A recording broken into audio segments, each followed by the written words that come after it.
definitely not livable. What Judy Schramm and her family once called home for more than 50 years in Shields. Walls are ripped out on the bottom, and it's full under the house, and all my carpets and all my floor is gone. Everything in the garage is tipped over, our sheds. Is now unrecognizable. The historic flood that swept through Midland County, hitting parts of Saginaw County, washing away their sanctuary during the pandemic and many precious memories. This is devastating. We're almost 80 years old, and I don't think we can move back into this house. It's the house where they raised their kids and welcomed their grandkids. Now they're forced to say goodbye. If it wouldn't have been for the dams, this would not have happened.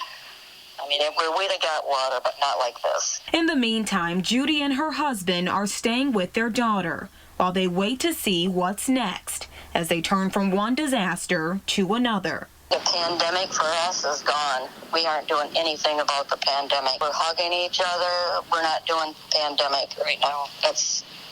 Now it's flood. They're remaining strong in their faith during these trying times. I know that my God is in control, and I am going to trust him through this. I'm Jamie Sherrod, WNEM TV5.